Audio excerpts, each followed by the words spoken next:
ಜಿಲ್ಲಾ ಪರಿಷದ ಪ್ರಾಥಮಿಕ ಕನ್ನಡ ಶಾಲೆ ಜಾಲ್ಯಾಳ್ ಬುದ್ರು.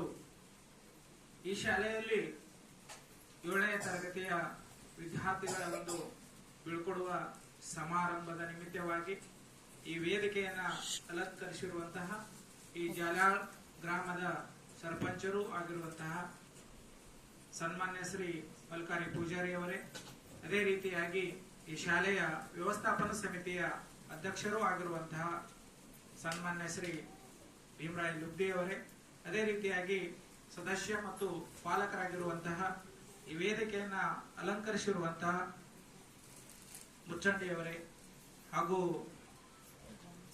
ಗುಣಶಿಗೆಯವರೇ,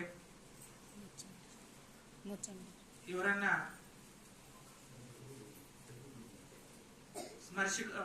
ಇವರನ್ನ ನಾನು ಸ್ವಾಗತಿಸುತ್ತಾ ಈ ಕಾರ್ಯಕ್ರಮಕ್ಕೆ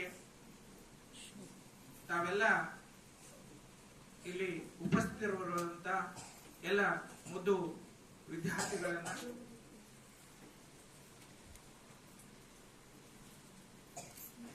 ನೆನಪಿಸಿಕೊಳ್ಳುತ್ತಾ ನಾನು ಈ ಒಂದು ಕಾರ್ಯಕ್ರಮದ ಕುರಿತು ಒಂದೆರಡು ಮಾತುಗಳನ್ನ ಹೇಳಲು ಬಯಸುತ್ತೇನೆ. ಪ್ರತಿಯೊಬ್ಬ ವ್ಯಕ್ತಿಯ ಜೀವನದಲ್ಲಿ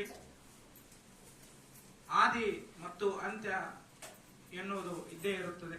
ಹೇಗೆ ಸೂರ್ಯ ಉದಯಿಸಿದ ನಂತರ ಸೂರ್ಯ ಮುಳುಗಲೇಬೇಕು, ಹಾಗೆ ನಮ್ಮ ವಿದ್ಯಾರ್ಥಿಯ ಜೀವನದಲ್ಲಿಯೂ ಸಹಿತ ನಮ್ಮ ಆರಂಭ 1ನೇ ತರಗತಿಗೆ ಆದರೆ ಈ 7ನೇ ತರಗತಿಯ ಈ ಶಾಲೆಯಲ್ಲಿ ಮುಕ್ತಾಯವಾಗಿ ಮುಂದಿನ ಒಂದು ಭವಿಷ್ಯದ ಶಿಕ್ಷಣದ ಸಲುವಾಗಿ ತಾವೆಲ್ಲ 8ನೇ ತರಗತಿಗೆ ಈ ಊರಿನ ಹೈಸ್ಕೂಲ್ಗೆ ಹೋಗಲಿದ್ದೀರಿ.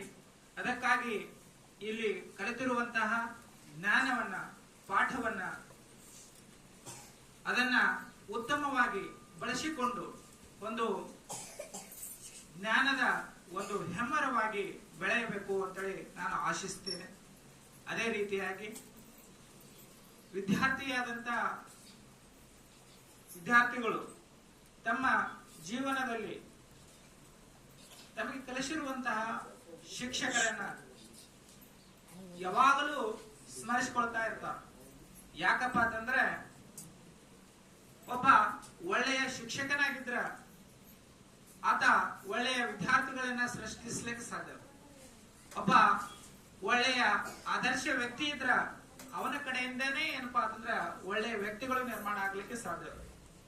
ಈಗ ಒಬ್ಬ ಒಳ್ಳೆಯ ಮೂರ್ತಿಕಾರ ಇದ್ರನೇ ಏನಪ್ಪಾ ಅಂತಂದ್ರೆ ಒಂದು ಸುಂದರವಾದಂತಹ ಮೂರ್ತಿಯನ್ನ ಕೆತ್ತಲಿಕ್ಕೆ ಸಾಧ್ಯ.